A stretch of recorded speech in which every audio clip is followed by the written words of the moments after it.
Before I get into this, right? Have I ever told you guys the story of how I met Nick? I don't think I've ever actually talked about it. I'll kind of quickly give you guys the background here. So, I met Nick in 2023 through Sneeko. And obviously, before I met him, people said all this crazy shit about him. He's a white redacted. He's a he hates black people. He hates Jews. He's not on the flight. He's on the no-fly list, saying all this crazy shit, right? And I'll never forget the first time I met him. Comes to the studio, very polite, extremely polite, right? Clearly comes from a good family, has manners. And as I talked to him more and more, I quickly started to realize that I was like, this guy is nothing like what the fuck they said, right? They're over here saying that he's a raging racist and shit. Meanwhile, he's coming on the show. We did a show with 5 black girls. Remember that? You guys remember that legendary picture? I'll show you how this shit real quick. Let me see if I can find it. This legendary thumbnail right here. Right? We had a bunch of black girls on the show with him. And I think we had done a day show earlier. And, bro, even the girls that came were shocked. They were like, wow, you're really nice. You were so polite, man. That's the one thing I remember. Extremely polite. Right? And you can tell when someone comes from a good family because they just have certain decorum. They have certain ways that they communicate, they convey themselves. You can just tell when someone comes from a good family. And I knew right then. I was like, bro, this is bullshit. They've been lying on this fucking guy. And it was really at that point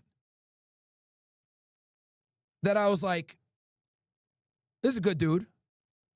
Smart dude. Clearly he's a fucking threat to them. Because here's the thing you guys got to understand. When you're a truth teller, you're already going to be marked for destruction. But if you're a truth teller and you know how to communicate, they can't have that.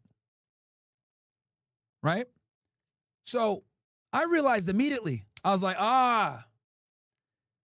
that's why they're doing everything in their fucking power to keep this guy down. Because here's the thing about Nick, right? And I respect this a lot about him. Other people will sit there and say, it's the Jews. You know what he does? He knows it's the Jews. He names the Jews that are involved. Then he could tell you who backs them, who works with them, how they're funded, what entities and organizations they're with. He makes connections. That's fucking dangerous. Having somebody spurg out in their basement, right, on fucking Reddit is one thing. But when you actually know the names and you know how people are linked and how they're paid and how they're funded and everything else like that, that's fucking dangerous. And I figured that out within the first 24 to 48 hours. I was like, okay, now this is why they want to fucking keep this guy silenced and censored. Mind you, guys, keep in mind, for those of you that aren't familiar, they fucking banned this guy his entire adult life. Canceled him. Because he asked questions about Israel. So, and obviously we kept up with communication and everything else like that. I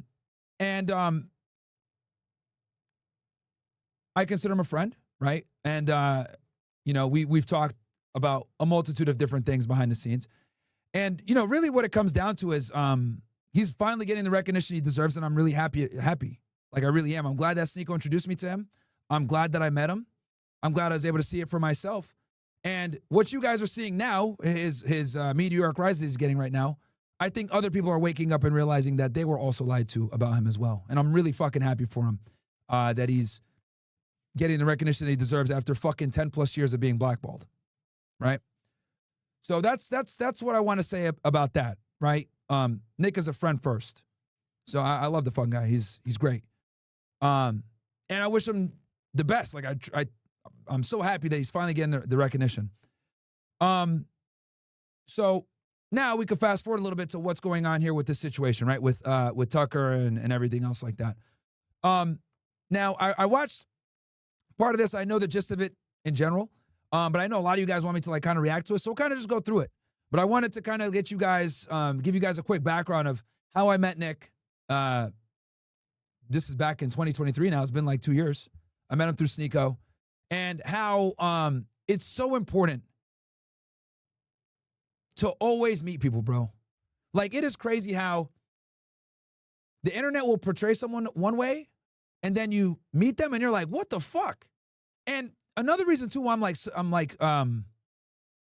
another reason too why like I make it a mission to tell people that, you know, the shit you see on the news about Nick is a lie, because it happens to me. Guys, the reason why I'm so sensitive to this is because it happens to me. I meet people. Wow, you're nicer than I thought. You're really polite. You're a gentleman. I thought you were an asshole. I thought you were a racist. Well, I am. But I thought you hate women. Sometimes. Right? I thought you're debatable. But the point I'm trying to make here for you guys is that I also get judged all the time. So I'm very receptive to that. And I know what it's like to have a lot of people have a preconceived notion about you. Opportunities get cut off. Rumors spread. You get blackballed. You get labeled certain things. And they don't even give you a chance. So when I saw how they smeared him, I was like, nah, man. Fuck that. Everything they said about this guy was a lie. So right then and there, like, I was like, bro, we got to support the homies. And you guys know how I am about my friends, right? When they came after Tate, I was there. They talk shit about Sneeko. I'm there. They talk shit about Fresh. I'm there. I don't turn my back on my friends ever, right? So that's just how I am. And if I do have a dispute with a friend, y'all are never going to hear me talk about it on the internet. I'll talk to them personally off the record, handle whatever it is, because I'm not going to let our fucking enemies get the satisfaction of seeing us have any type of infighting. That's just not how I do things, right? And right now, guys, we're in the middle of a great awakening, right? We're in the middle of a fucking great awakening. Something amazing is happening in the United States right now. We are finally going to get our fucking country back from a bunch of dual allegiance, subversive individuals who don't give a fuck about the United States.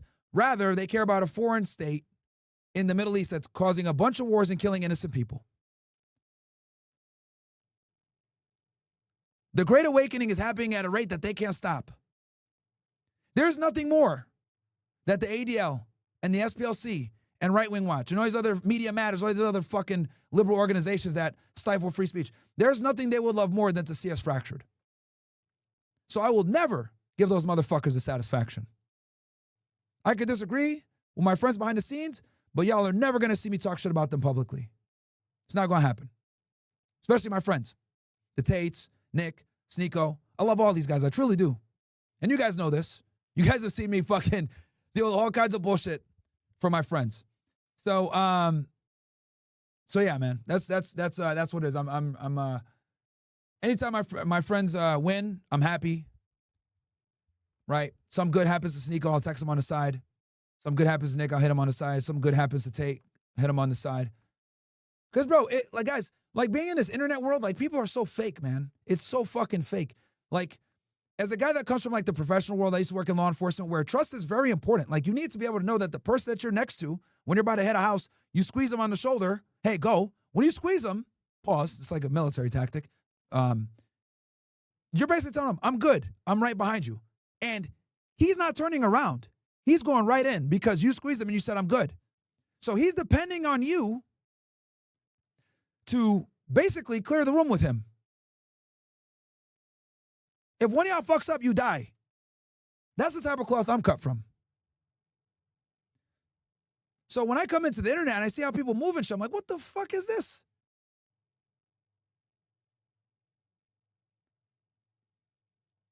People might call me old school. People might say, Myron, you're a boomer, you're an unk, whatever.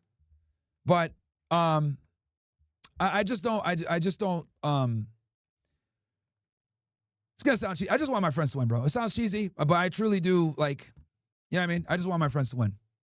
And it really bothers me when any of my friends get in trouble or they're in a hard place or some bullshit like that. You know, like when Andrew got arrested, it was like at the end of the year. Fucked up my New Year's, bro. Literally fucked up my New Year's. Open up my fucking phone. Mind you, I had just been at their house a month before they got arrested, guys. A lot of y'all might have forgot this. This is 2022. I was in Romania like a month before that. They got arrested like in December. I was literally there like, I left in like early November, late October. I left Romania. A month later, they're getting arrested. You know, I was there. They opened their home to me for like a month. So, when bad shit happens to my friends, I feel it too. Pause. Right? And I don't mean to be all mushy-gushy with you guys, but the point I'm trying to get here, guys, is that I think it's very important to build solid friendships. That friendship develops into a brotherhood. And then you never know when you're going to need that brotherhood. And we know that there's not many people out there that are red pill aware. Most guys are fucking blue pill idiots, weirdos, simps, suckers. So to find like-minded guys is even harder. So just treat your friends well, guys. Don't betray your friends. Support them, right? Whether privately or openly, however, right? Don't bash them in public. If you guys have a dispute, talk about it behind the scenes. Try to diffuse things at the lowest level. And be a man of your word to your friends. That's really what it comes down to, man. So, yeah. Anyway, just some life lessons there.